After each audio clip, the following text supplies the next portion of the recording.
Diga glória a Deus. Nós estamos no ano do avivamento. O ano do avivamento é um ano de posicionamento diante de Deus. Não existe avivamento por gritos, ou choros, ou lágrimas, apesar que isso faz parte. Mas o avivamento se dá quando nós nos arrependemos de uma vida que levávamos, ou seja, estávamos mortos e revivemos. Daí o sentido de avivar. Avivar dá sentido àquilo que estava morto, agora não está mais. E nós estamos orando, e graças a Deus, Deus está trabalhando e o avivamento está vindo. O avivamento está vindo. Diga graças a Deus. Você pode abrir a sua Bíblia, por favor? Junto comigo. Abra lá, por favor, a sua Bíblia em Lucas capítulo número 4, versículo de número 19. Abre lá, por favor, e nós vamos estudar um pouquinho. O tema de hoje é como ser liberto de qualquer coisa, segundo Jesus. São temas que a gente pega de uma certa razoabilidade para a gente poder colocar no YouTube. Porém, a profundidade que nós temos vai muito mais além de como ser liberto de qualquer coisa. É como se diante de Jesus não existisse qualquer coisa. É como se diante de Jesus não existisse nada. Dá para entender? Que para o poder de Deus ou para Deus nada é impossível, pois a possibilidade ou a impossibilidade está apenas diante de quem está abaixo dele.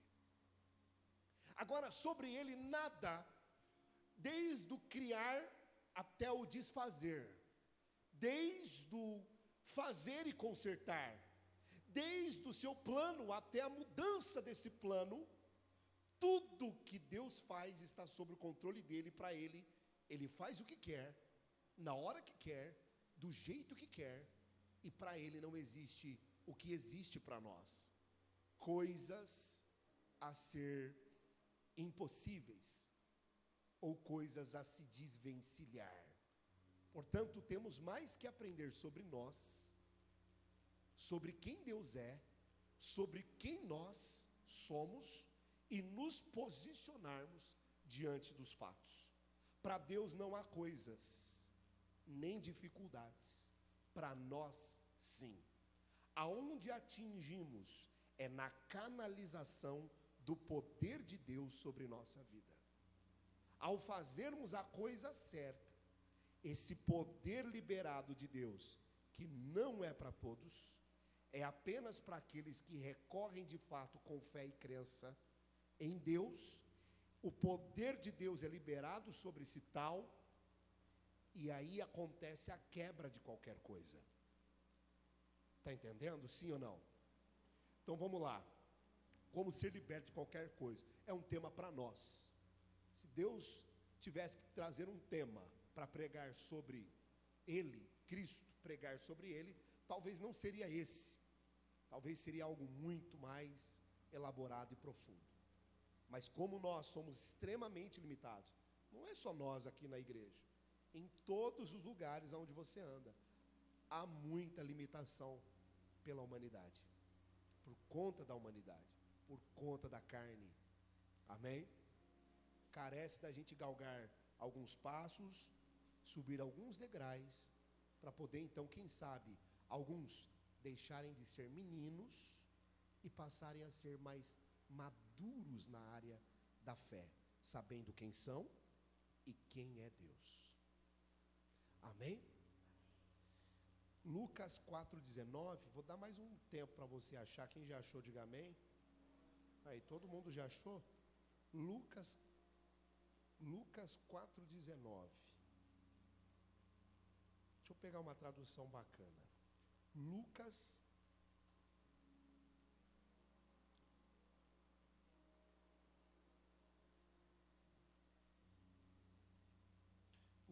capítulo 4, versículo de número 19.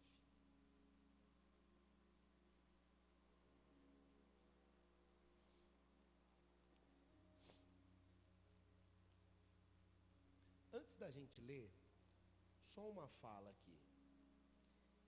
Quem tem Jesus, antes da gente ler o texto, só saiba de uma coisa. Vamos dizer que você nunca pegou a Bíblia na mão. Quem tem Jesus, ele já está liberto de todos os cativos.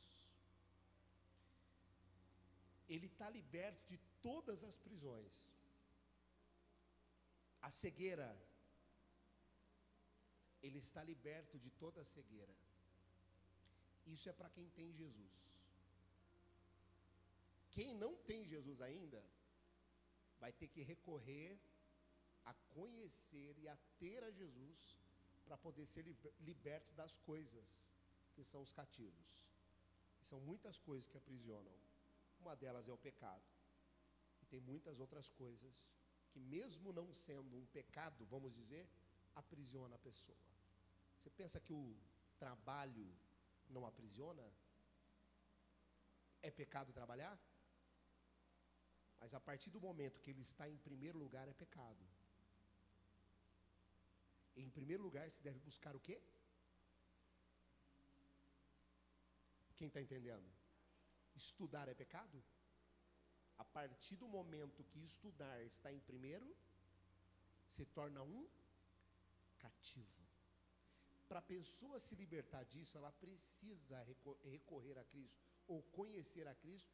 Para ter a Cristo, ela vai se libertar. Sim ou não? Fora isso, é alguém falando: ei, chega de estudar, você está trabalhando demais. É isso que vai mudar? Não. Vamos lá para o texto. O que vai mudar é ela conhecer. Vamos ler o versículo 18 para entender o 19.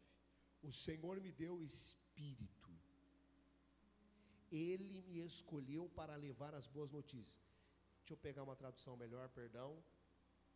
Revista corrigida, que é normalmente que a gente usa. 18. O Espírito do Senhor é sobre mim, pois quem me ungiu para evangelizar os pobres e enviou-me a curar os quebrantados de coração, a apregoar liberdade aos cativos e a dar vista aos cegos, a pôr em liberdade os oprimidos e anunciar o ano aceitável do Senhor. Até aqui. Depois você pode ler o contexto inteiro, o texto inteiro. Olhe para mim, por favor. A pessoa que encontra com quem tem uma missão,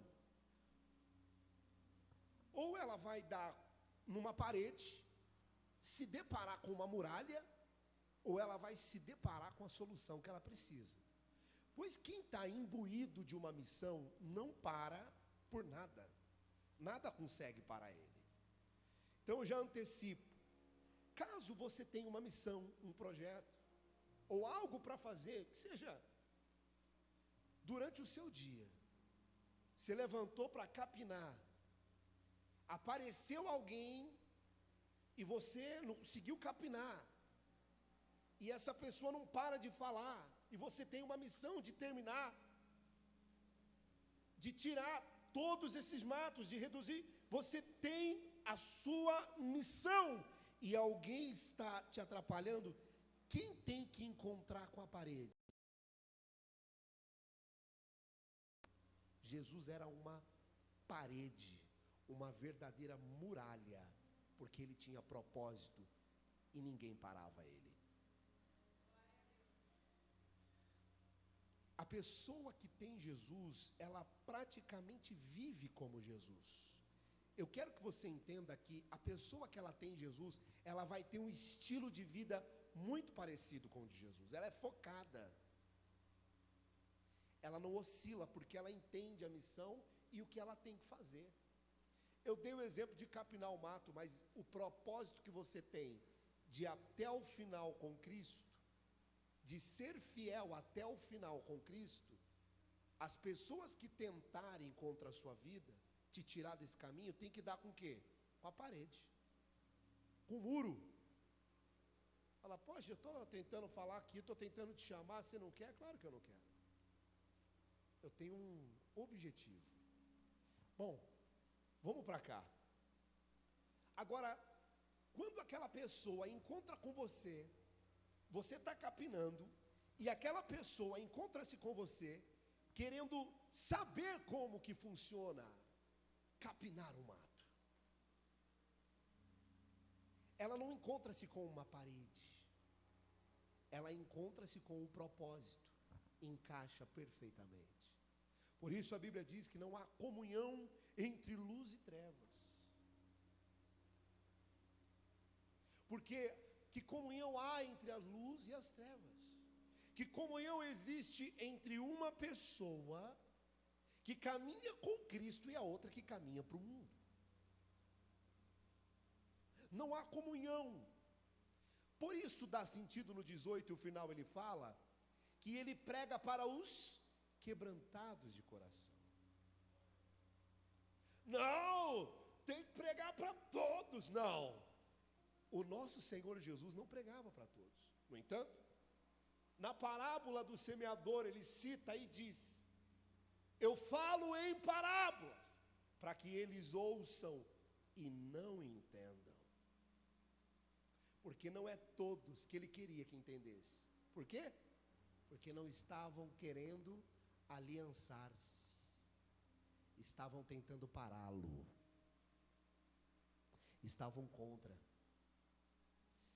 Não questione, quando alguém não quer se aliançar ao propósito, ao seu propósito, ao propósito do cristianismo, não vá contra, porque quem cuida dessas pessoas é Deus, não somos nós. E se você para a sua missão para dar atenção, você já erra o alvo, que Jesus não errou em nenhum momento. Ele pregou para quem tinha coração quebrantado. Quem não tinha o coração quebrantado, não.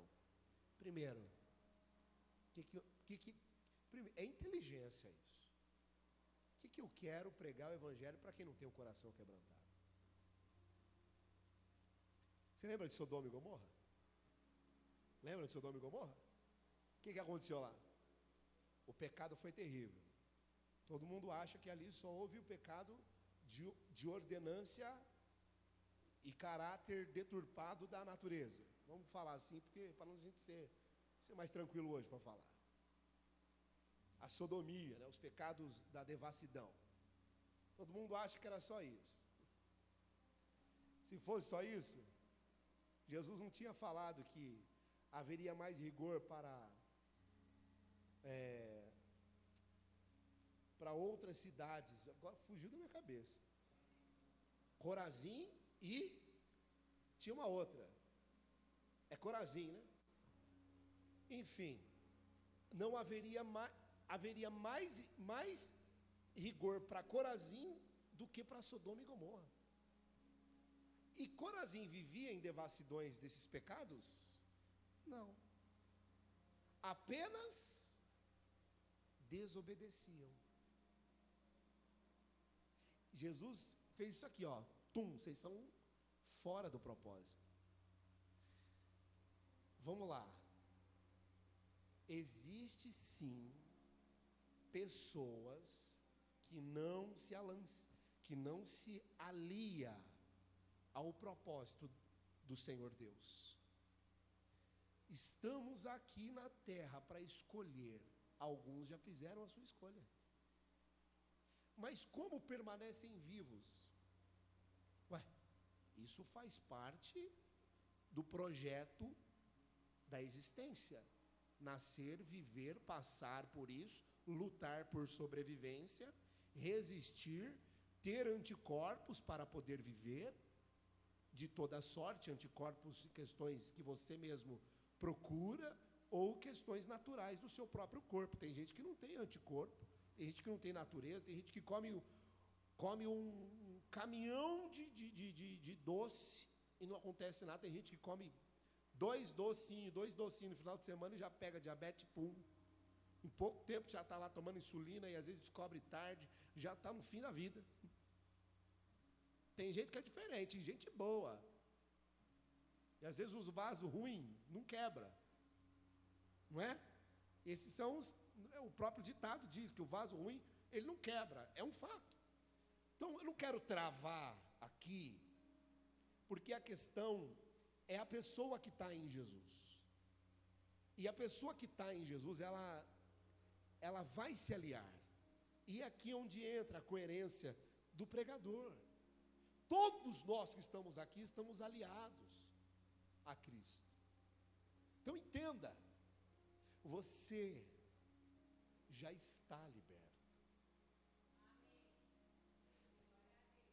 Se ele tivesse aqui ainda, andando na terra, e não tivesse sido sacrificado como um propósito maior da profecia de Isaías, que ele levaria consigo todos os pecados, todas as doenças e enfermidade, se isso não tivesse acontecido ainda, você poderia ainda não estar liberto.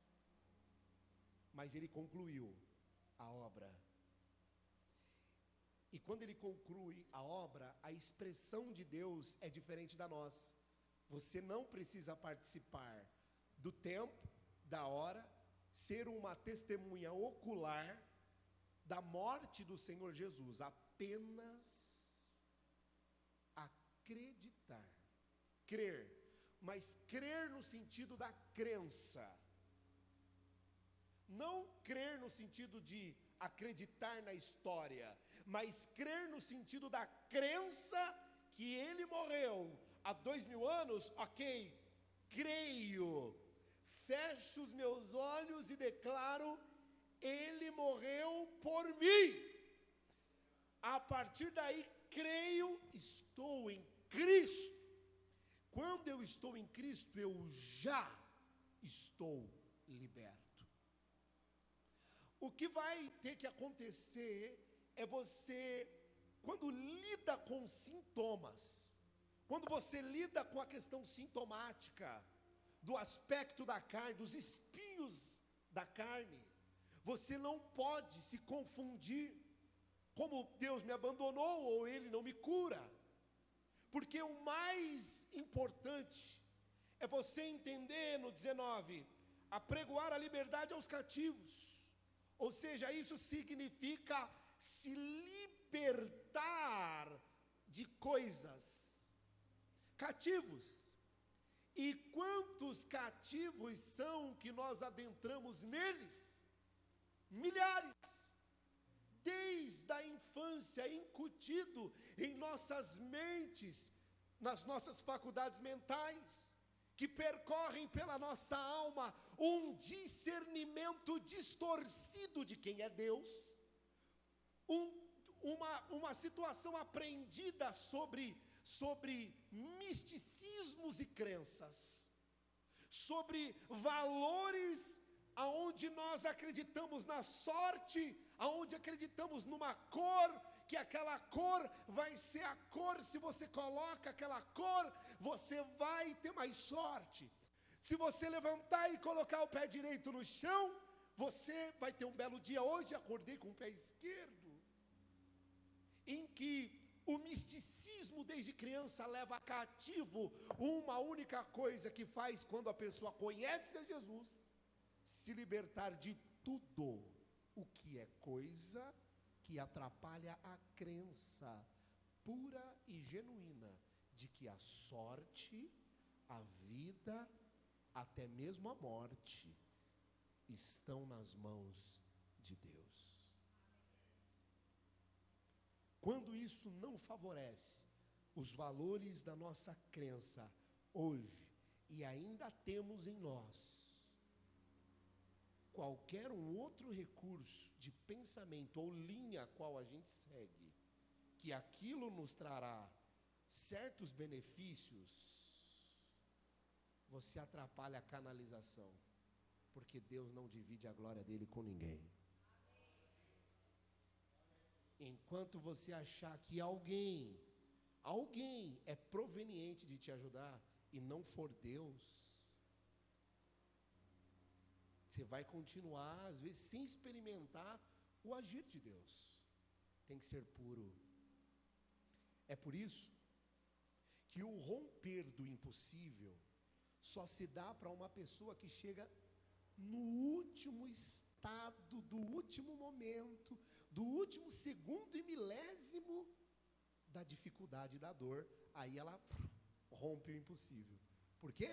Porque é quando não tem mais nenhum recurso, não tem mais nenhum contato para ligar, não tem mais nada o que fazer, não tem mais médico para ir, não tem mais nada. Eu tenho dinheiro, mas o dinheiro não compra.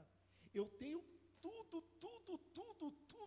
tudo, mas nada resolve o meu problema. Aí, o puro aparece diante dela. Ou você crê em Deus, como diz a Escritura, ou você ainda continua esperando por alguém, por um telefonema, por algo. E Deus pode sim aparecer através do impossível, através de alguém. Só que tem que chegar no limite. Eu não tenho mais nada, eu não tenho ninguém, acabou-se tudo. Aí acontece a libertação. O filho pródigo é a história plena e genuína de alguém que retorna à casa do pai, não é?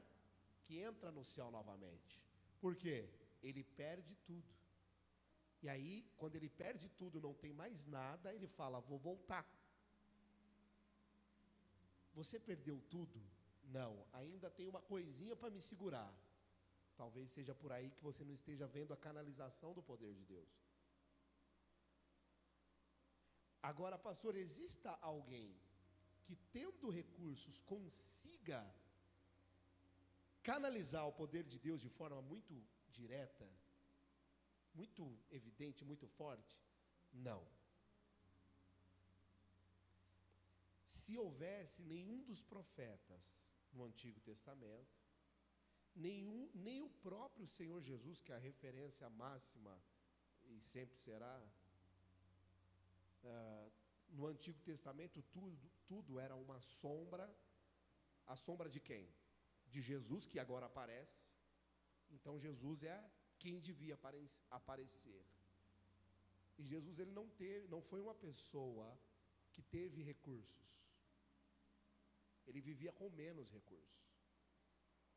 E quando você vive com menos, é melhor. Então eu vou na contramão dos coaches que pregam prosperidade. Eu vou na contramão de quem acha que ter alguma coisa na vida que não seja para melhoria ou prosperidade da sua família e seja uma coisa para esbanjar, eu vou contra, porque isso impede a canalização do poder de Deus. Isso ocupa o lugar tão simples que é: eu consigo as coisas. Dá lugar ao misticismo, não dá?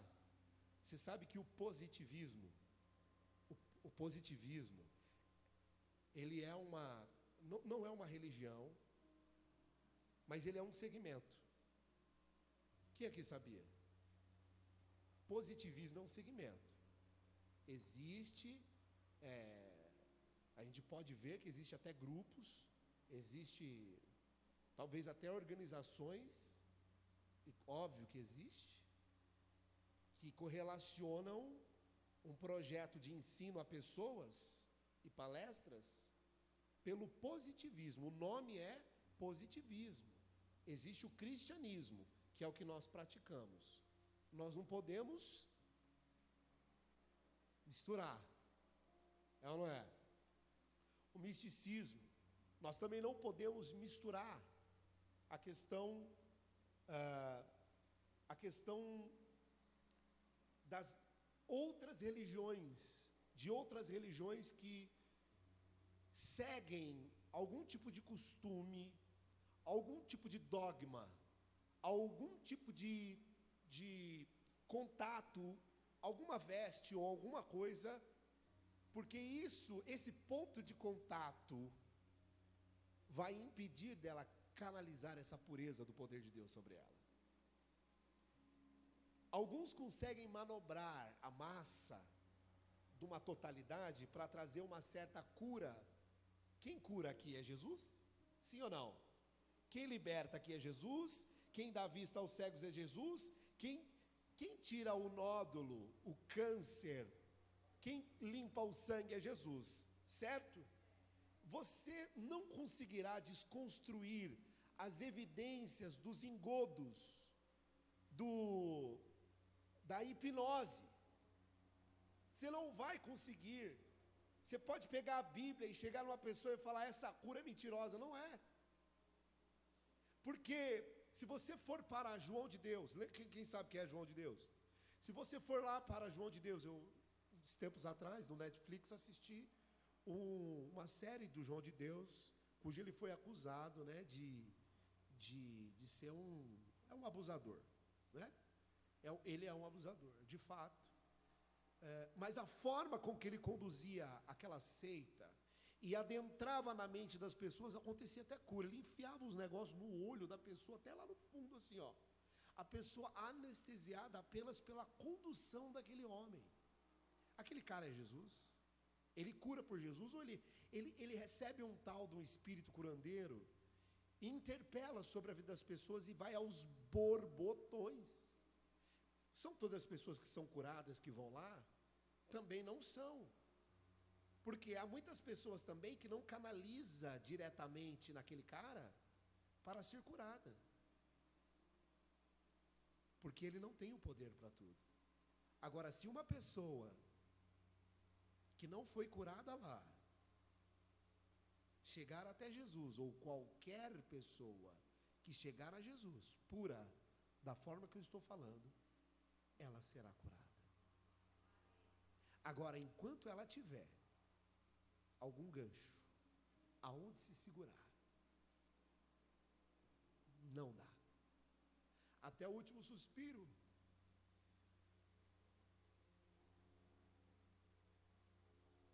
Havendo ganchos no nosso coração, não há cura.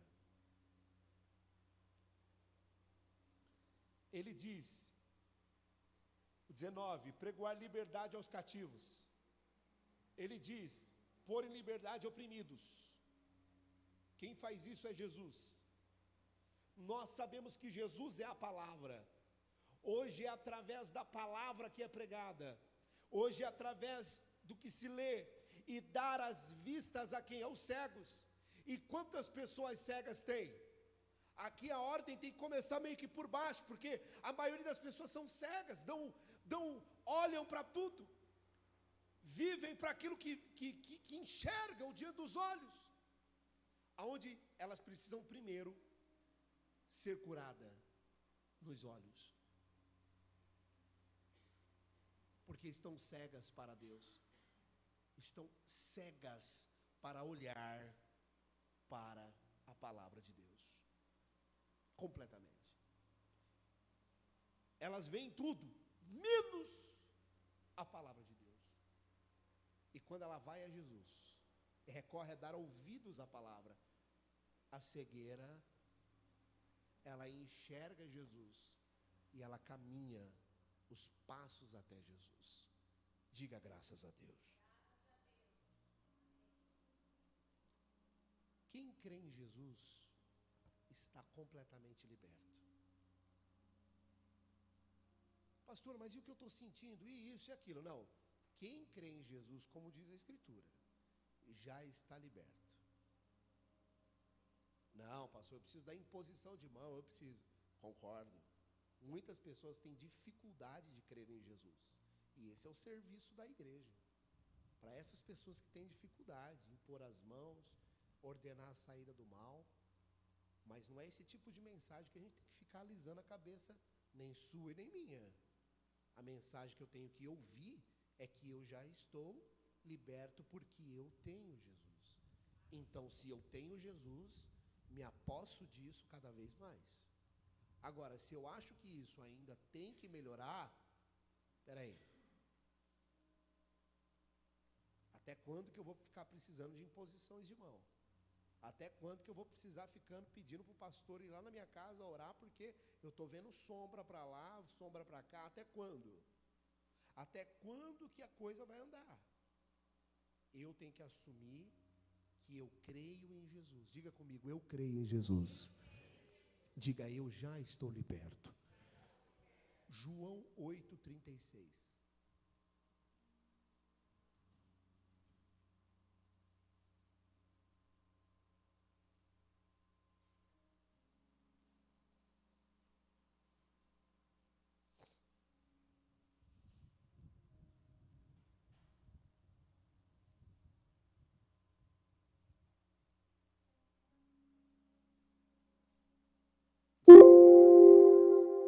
Se, pois, o Filho vos libertar, verdadeiramente sereis livres. Quem é o Filho? João capítulo de número 1. Abre aí. João capítulo 1. Está em João 8? Vai no João 1. Quem é o Filho? Vamos ver. Se, pois, o Filho vos libertar, verdadeiramente sereis livres. No princípio era o Verbo estava com, e o Verbo era, ele estava no princípio com Deus, e todas as coisas foram feitas por ele, e sem ele nada do que foi feito, sem ele se fez. No princípio era o Verbo, ou seja, o Filho é a palavra. O Verbo estava com Deus, o Verbo era Deus. Diga graças a Deus. Todas as coisas foram feitas por quem? Por Ele. Quem fez? Jesus. E nada do que foi feito sem Ele se fez. Nele estava a vida, e a vida era o 4, e a vida era a luz dos homens, e a luz resplandece nas trevas, e as trevas não a compreenderam. Agora vai começar a falar de João, não é o que nós queremos falar. Então, o Verbo se fez carne.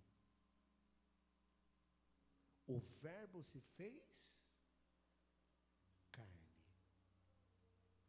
Então, quando o Filho liberta uma pessoa, ou seja, a pessoa está liberta, se verdadeiramente o Filho, quem é o Filho? O Verbo.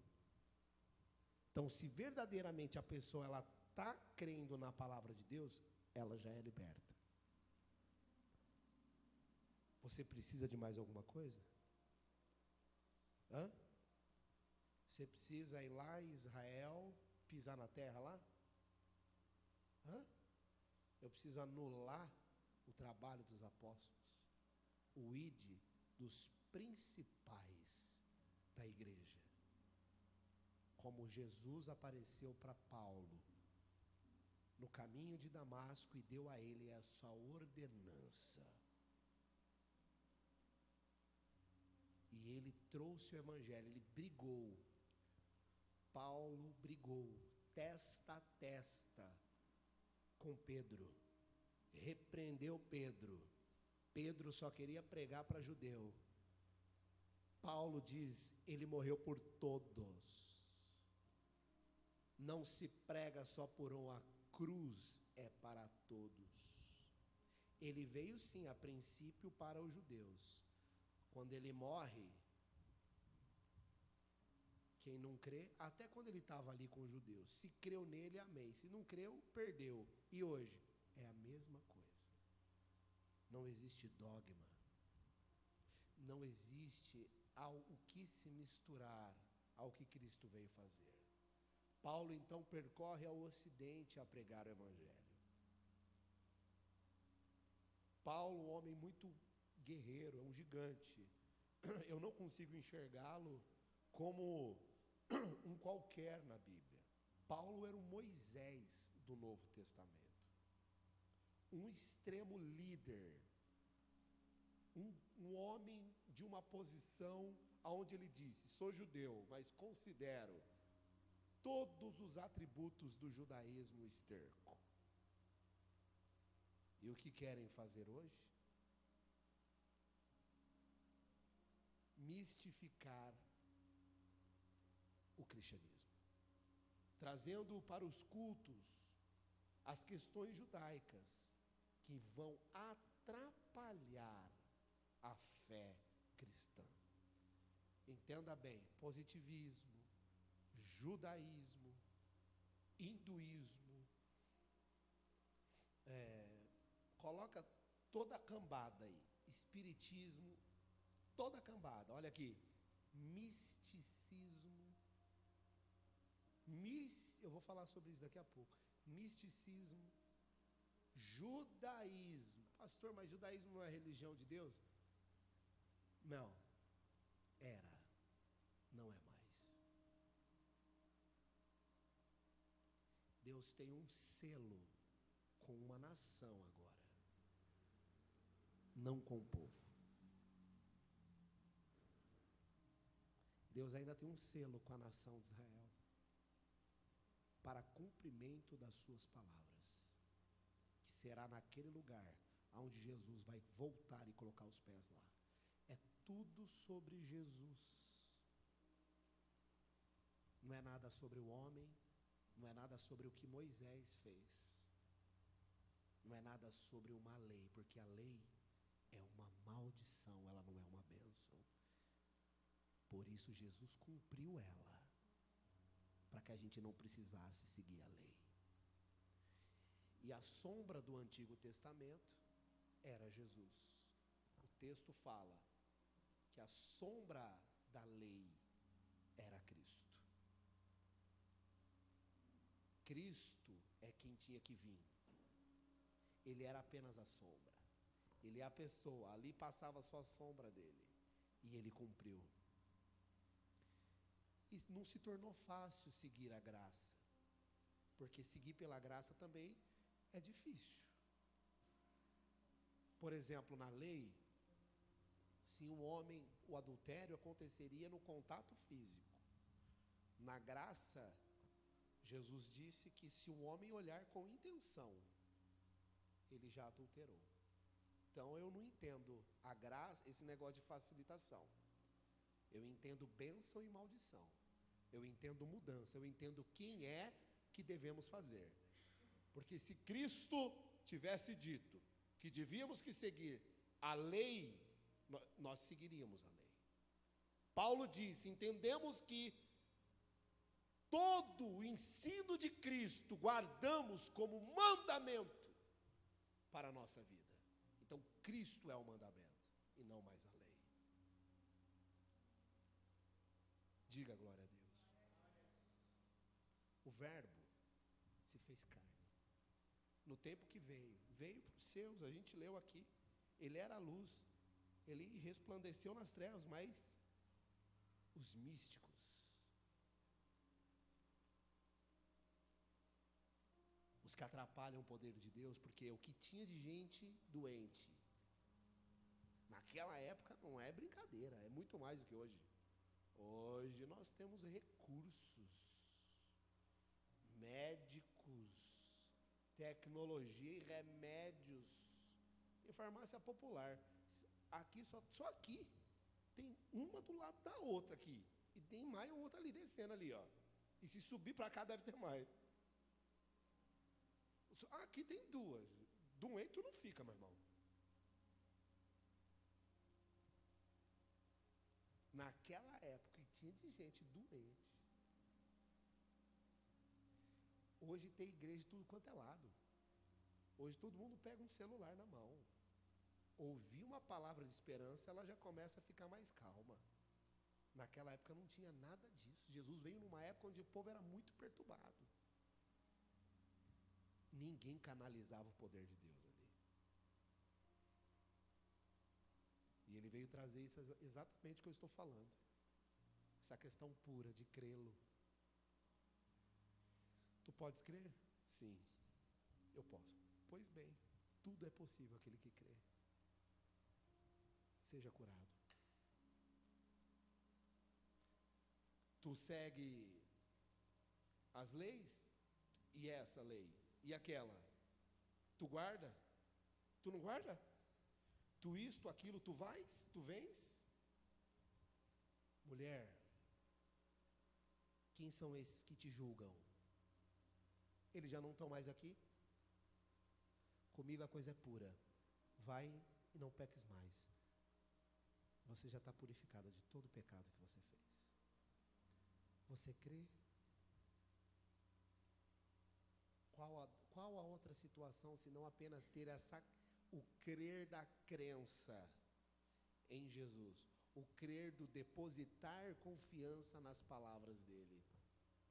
Não faz sentido, porque ela não teve que fazer nada para ser perdoada dos pecados. Não houve nenhum sacrifício, apenas as palavras dele. O que naquela época era impossível a remissão de um pecado sem um sacrifício. O que você acha que você tem que fazer para ser liberto dessa coisa? Você não tem que fazer nada. O que você tem que fazer é crer em Jesus, como diz a Escritura. Porque quem crê respeita.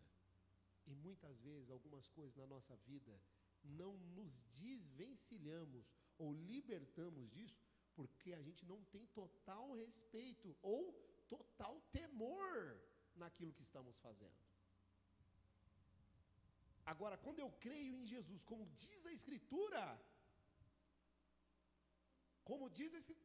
o crer da crença, eu terei temor e respeito. É claro que eu não vou praticar certas coisas. Poxa, eu estou liberto. Veja, como crer na Escritura é libertador. Como crer em Cristo, como diz, é extremamente libertador. Ou você acha que o pecado é cometido à vista das pessoas? Bem que tem gente que é meio descarado, né? Comete o pecado, comete mesmo, aí até para todo mundo ver. Esses dias eu estava até conversando com o pessoal aí, tem gente que não sabe nem se desviar, isso não está nem na Bíblia, né? Mas tem gente que não sabe nem se desviar. Se desvia e fica quieto, não precisa sair mostrando para todo mundo que você está desviado, não. Você atrapalha tudo desse jeito, não é? Tem gente que nem para desviar serve.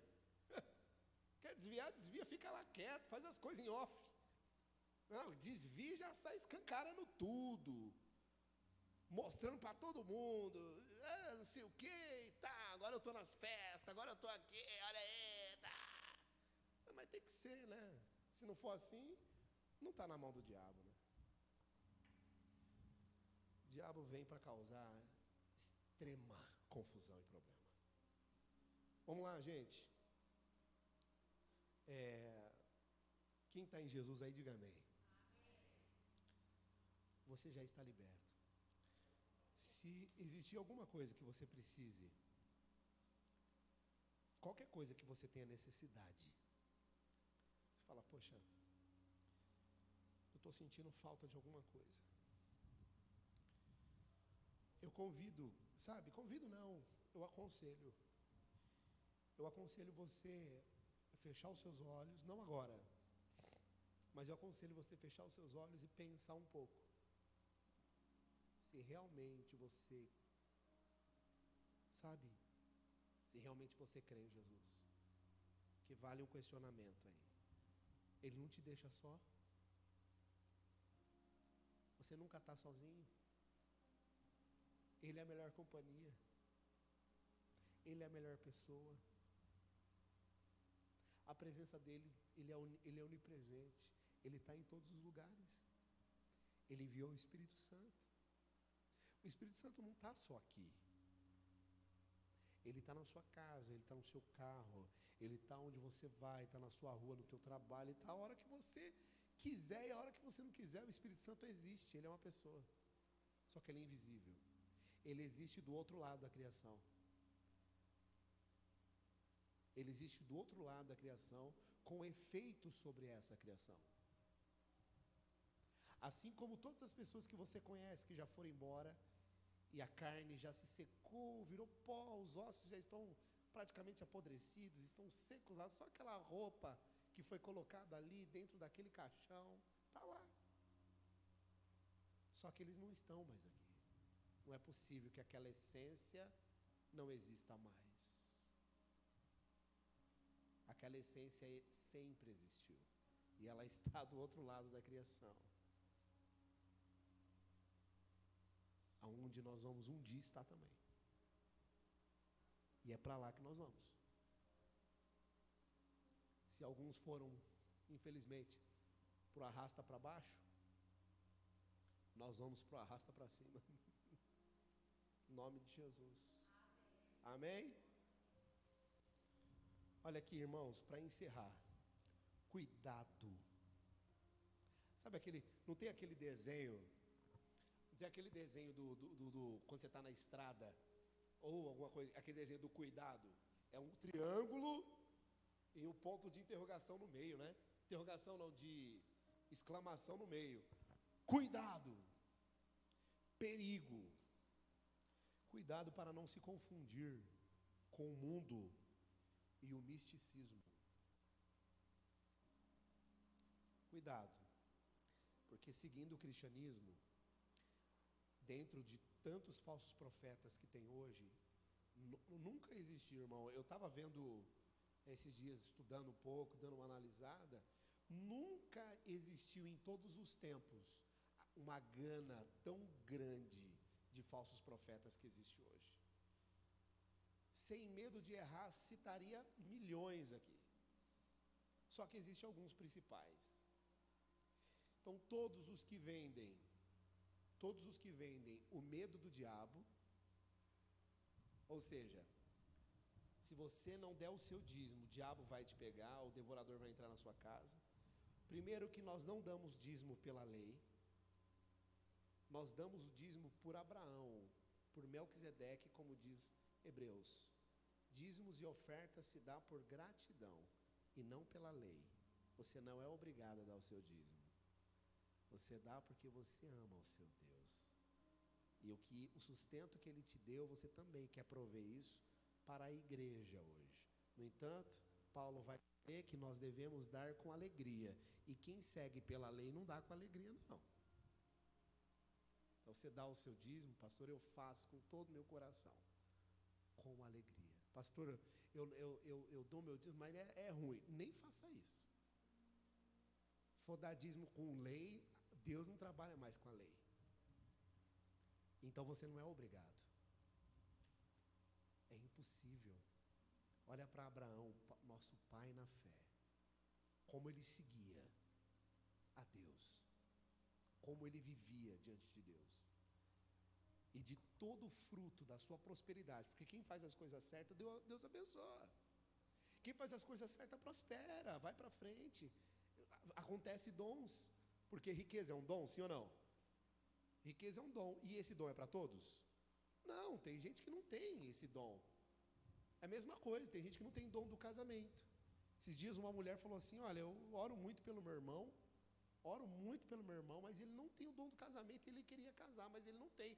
Eu falo, se ele queria casar, até desconfundiu minha cabeça um pouco. Porque até eu não entendia muito o que Jesus falou sobre o dom de casamento. Como assim ele não tem o dom do casamento? Então, é que ele nasceu diferente dos outros homens. Ele não tem altura, ele é muito baixinho, ele tem uma deficiência. E nenhuma mulher quer casar com ele. Não encontrou ninguém, ele queria muito casar. Ele já está com 50 e poucos anos, desde sempre quis casar. Os irmãos, tudo grande. A irmã dele, acho que tem duas, tudo normal, grande. Todo mundo casado, com família, filhos. E ele desprovido. Então deve ser isso que Jesus falou, que nem todo mundo tem o dom, porque às vezes não é todo mundo vai te querer. Você não vai se enquadrar ali para o negócio. Ou tu aceita, ou tu não aceita. Então, riqueza é a mesma coisa. Não é todo mundo que tem uma certa persuasão para lidar com negócios. Não é todo mundo que tem habilidade para dar com dinheiro. Tem gente que gasta. Que adianta você ganhar 10 mil e gastar os 10 mil? Você pode pedir para Deus para você ganhar 100, mas se você gasta 100 rico, você não vai ser nunca. Porque, entenda bem, riqueza é o que está lá. Não é o que você mandou embora. Riqueza é o que está aí. Sim ou não? Olha só o texto de Provérbio fala, a quem Deus deu o dom de riqueza, a quem Deus deu riquezas e fazendas, isso é dom de Deus. E para prosperidade para disputar dos seus bens, isso é dom de Deus. Ou seja, isso é um dom. Deus pode te dar um dom? Pode, mas primeiro tem que mudar você. Negócio difícil, né? Como é que ele vai dar o dom para qualquer um? Não é? Estranho. Tem que ser uma pessoa meio ali, né? Para vir um dom desse. Porque não tem como, irmão. Não faz sentido. Imagina todo mundo virar rico agora. Glória a Deus. Oh, aleluia. Que bênção. Irmão. Você sabe uma coisa, irmão? Desculpe, você pode achar ruim, tudo mais. Mas eu não acho certo a pessoa ficar fazendo fezinha essas fezinhas, como é que chama? Loteria, né? Olha, irmão, eu não acho certo. Nem as rifas. Aquelas rifas de ganhar 100 mil, tem todos esses negócios. Primeiro que tem muita coisa aí que é tudo enganação, tem muita gente que está caindo nessa cilada. Então, cuidado, essa coisa do mundo, misticismo. Misticismo. Para trazer a sua alegria, a prosperidade, a sua longevidade, alguma coisa. Cuidado, irmão. Cuidado. Mas muito cuidado mesmo. Cuidado demais. Cuidado, zele, porque eu acho que você pode corromper a permanência em Cristo por algum motivo ou outro. De repente a sua relevância no reino de Deus se torne como a de Jó. Aí Satanás acaba pedindo tu. Quero ver tu resistir, jogo fazendo fezinha. De repente tu se torna alguém relevante lá, e Satanás entra entre os filhos de Deus e fala: observaste o meu servo, aquele ali. Quem? Aquele ali, o filé com fritas, ali ó. Gosta do filé com fritas, ele você não faz ideia. Ele ali ó, eu quero ele. E aí, o que vai fazer?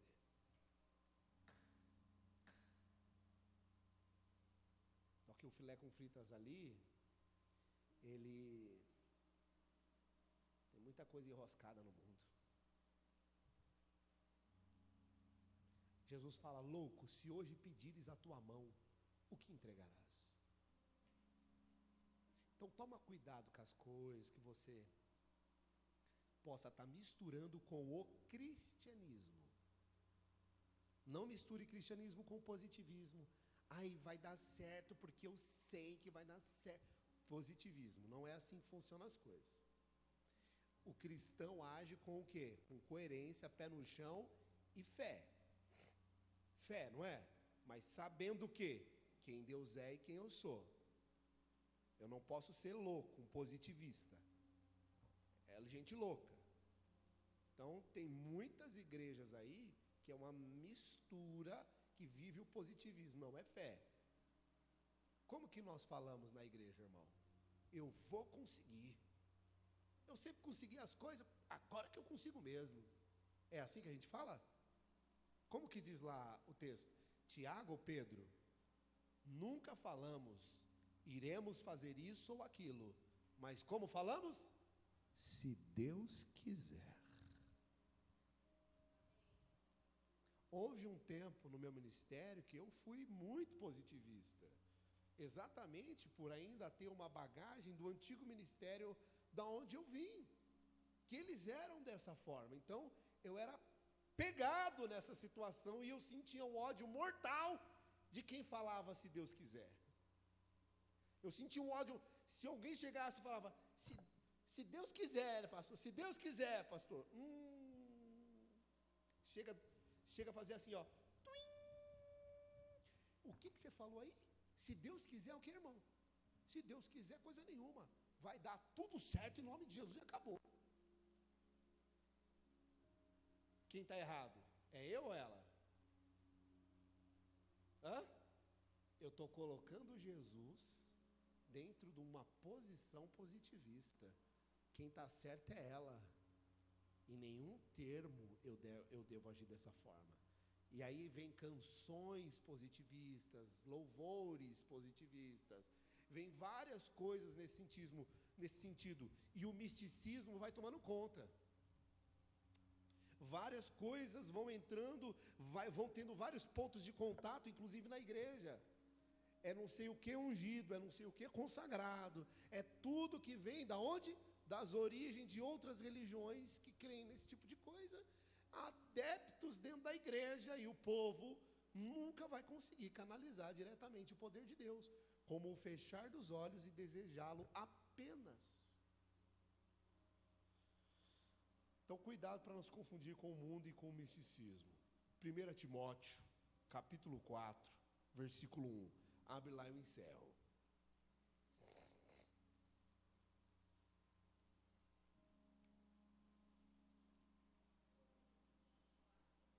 Primeira Timóteo 4,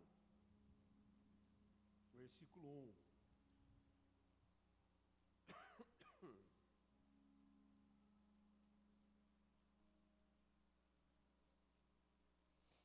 Irmão, Deus é que sabe de todas as coisas. Versículo 1. Vamos lá? O Espírito Santo, que é o Espírito com letra maiúscula, vamos expressar o Espírito Santo. Mas o Espírito Santo expressamente diz que nos últimos tempos apostatarão, ou seja, deixarão, decairão alguns da fé, dando ouvidos a espíritos enganadores e a doutrinas de demônios, pela hipocrisia de homens que falam mentiras, tendo cauterizado a sua própria consciência. Qual as coisas que eles fazem? É onde eles não podem se intrometer. Olha aí, proibindo o casamento, ou seja, entrando em méritos maritais, dizendo o que pode, o que não pode, como se deve. Meu irmão, o casal responde para Deus e para homem nenhum. Ali dentro é os dois e a presença de Deus e acabou. Não cabe orientação, não cabe nada. O que cabe é coerência entre o que o casal decidir e acabou. Amém? E a gente sabe que uma condução na questão marital, entenda bem, aquela condução é tida pela mulher. Nós sabemos que a mulher é quem conduz essa situação. O homem, ele tem um padrão mais bruto da situação, entenda bem, mas quem conduz aquela situação é a mulher. Então, vai haver coerência. O que não pode existir é alguém querer adentrar nessa situação. Não tem gente assim hoje? Que até no casamento dos outros quer palpitar. Proibindo o casamento e ordenando a abstinência de manjares que Deus criou para os fiéis. Que manjares são esses? Os prazeres que Deus deixou para esta vida. Ou seja, para os fiéis, que até os prazeres os camaradas querem cortar. Quem são esses camaradas? Os falsos profetas, que não têm compromisso, obviamente, nem consigo, porque eles mesmos não vivem, é óbvio, porque são um bando de, perdoa a palavra, tá? São um bando de vagabundos, e é claro que eles estão apenas querendo ganhar essas pessoas para si, para fazê-los praticamente como escravos da igreja. Veja o quão, e o ciclo vai, né? Olha para mim, por favor, rapidinho. O ciclo vai a cada instante, por quê? Quando o sujeito se vê engodado e com a mente cauterizada, ele vai forjar discípulos. O discípulo vai aprender assim, vai ou não vai? Se ele não for muito puro para ir na palavra, para entender que esse tipo de prática, de adentração na vida dos outros, está errado, o que vai acontecer? Ele vai dar sequência, o discípulo vai crescer, vai se tornar um pastor e vai pregar o que o outro está pregando, e vai continuar, e o ciclo vai. É o que aconteceu. Proliferou falsos pastores no Brasil, proliferou falsos mestres em todo lugar. Você viu o Benihim agora? O Benihim, que é aquele antigo falso profeta, que no começo era bom, aí se desviou-se no meio do caminho, dele apostatou da fé, agora voltou-se em si, pelo jeito. E eu gostei da retratação de Benihim, que ele disse: eu estava errado, estava pregando prosperidade, estava com falsas profecias, esse lance de tocar nas pessoas e cair, fazer aquelas coisas todas, tudo mirabolante, misticismo puro. Ele acabou com tudo isso. Eu gostei do posicionamento dele, ele reconheceu. Ou seja, é bom, porque existe ainda esperança para alguns. Bom, para mim também existiu, porque eu também tinha muito misticismo. E glória a Deus que Ele abre os nossos olhos diante da palavra, basta a gente recorrer aqui. Amém, Jesus? Também existia, eu trouxe muita bagagem de onde eu vim, e achava que isso estava extremamente certo. Mas não é essas coisas que libertam, pelo contrário, isso atrapalha mais Jesus operar ainda. Porque não se coloca fé em coisas, se coloca fé em Cristo. Amém? Aí ele diz, ordenando a abstinência dos manjares, que Deus criou para os fiéis, coisas boas, irmão. Para os que conhecem a verdade, a fim de usarem deles para a ação de graças. Porque toda criatura de Deus é boa e não há no que rejeitar, sendo recebido com ação de graça. Porque pela palavra de Deus e pela oração é o quê? Santificado. É como Jesus chegar diante da mulher, aquela mulher lá, e falar: olha, a adúltera, não peques mais. Com Cristo a história é diferente, diferentemente de muitas igrejas, que tem um padrão de exclusão ao extremo. Entendeu? É assim, é absurdo. É absurdo. É absurdo como a gente tem visto. Então, irmãos, depois você lê o texto todo, que é maravilhoso, na sua casa você lê. Então, olha, o Espírito Santo diz que muitos têm dado ouvido a espíritos enganadores. Então, toma cuidado.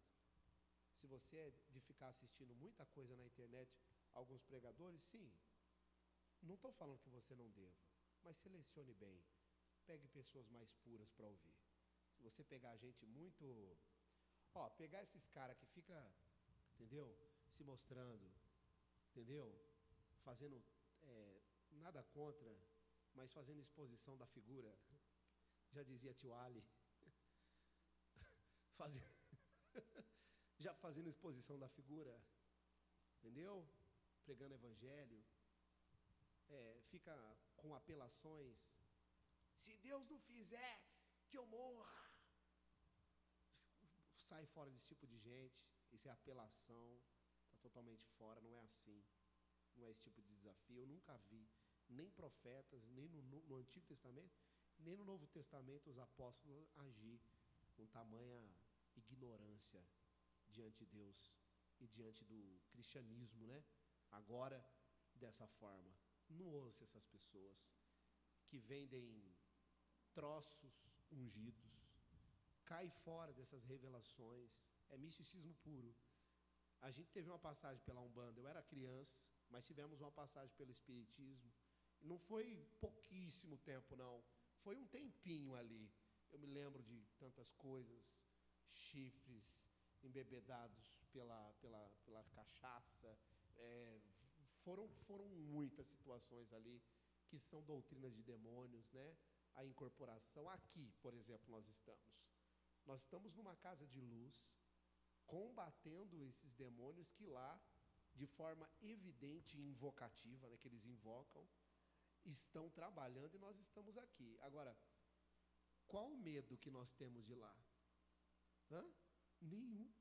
Se alguém tiver que ter medo, vamos lá, entre Deus e o diabo, quem tem que ter medo de quem aí? Quem é que tem que ter medo de quem? Então, entre nós e as trevas, ou as falsas religiões, os falsos mestres, ainda que percorram por ameaças da nossa vida, quem é que tem que ter medo de verdade? Então, a gente tem que ser mais coerente com a situação. Daí onde surge a coragem. Quando você sabe quem Deus é, quem você é também, e do lado onde você está. Amém? Então, a gente teve uma passagem por lá, a gente sabe como que era. Olha, você é isso, as revelações. Você é isso, você nasceu para isso, você será assim, isso te aconteceu. E aquela pessoa lá? Tem uma pessoa lá. São revelações, são demônios. Aí chega numa igreja, tem tudo essas coisas também. Me mostra na palavra de Deus esse tipo de coisa. A revelação é Cristo. que se revelou aos homens. A profecia é a palavra, exortação, consolação e edificação. É a pregação do Evangelho da forma mais pura. Quando se abre a Bíblia, que, ou seja, o Novo Testamento, e se prega. Esse tipo de coisa, a prosperidade, esse lance de buscar a prosperidade a todo custo, a toda situação, isso não existe não. Prosperidade é um dom do indivíduo que Deus dá. Por exemplo, é todo mundo que nasce para cantar? Deixa eu falar, eu não sou cantor, hein?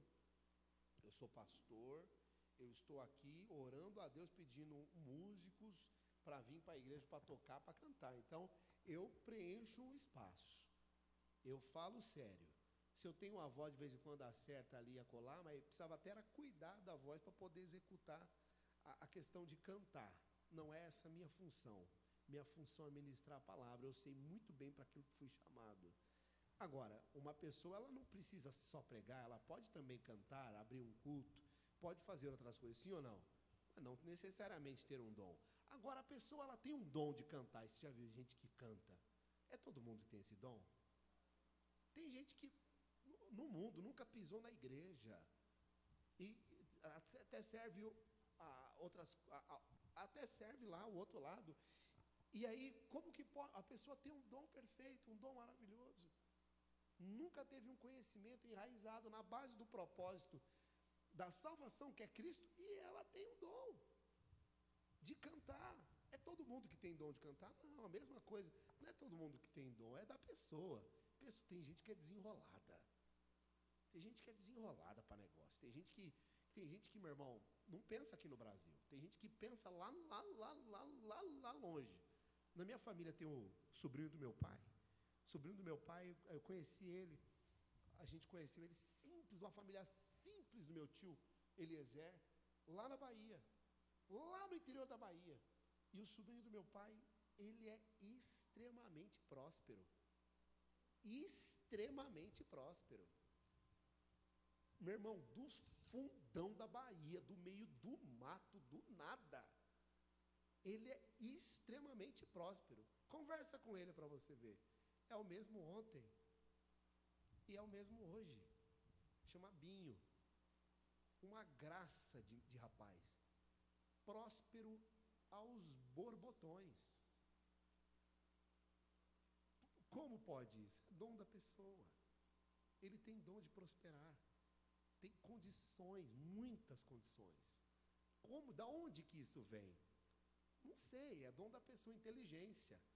Agora tem gente que vai atrás disso, sabe, na macumba. Vai lá nos batuques, nessas casas de trevas. Chega lá, você tem que desenvolver, porque você tem uma pombagira, e a sua pombagira, e aí entra o espírito maligno, o demônio da sensualidade na mulher ou no homem, já não dá certo com um, com outro envereda para a prostituição e outras coisas mais, a partir da prosperidade começa a vir através do corpo. Olha onde que chega. Olha onde canaliza lá o outro lado. Nunca é para o lado santo, um lado, um padrão, né? Sempre é para o lado escancarado da sujeira. É impressionante como muitos não vigiam e acabam adentrando. Aí, vendo os falsos profetas, que isso daí atrai os olhos da pessoa, quer trazer isso para dentro da igreja. Não pode acontecer. Amém, Jesus? Ele prospera e oramos por prosperidade? Sim, pois muitas vezes temos isso como necessidade. Meu Deus, a prosperidade é bom para nós na igreja, abençoar o teu povo, o trabalho do teu povo, para que nós tenhamos recursos na igreja para desenvolver um trabalho melhor. Glória a Deus, vamos continuar orando por essa situação. Que Deus é bom e Ele escuta a nossa oração. E nós nos agradamos até mesmo de fazer essa oração, pois confiamos em Deus. Agora, de que Deus é obrigado a fazer o que nós estamos falando para Deus, não. Deus não é obrigado a nada, Ele sabe de todas as coisas. O que é para nós e o que não é para nós. Amém? Graças a Deus. essa aqui é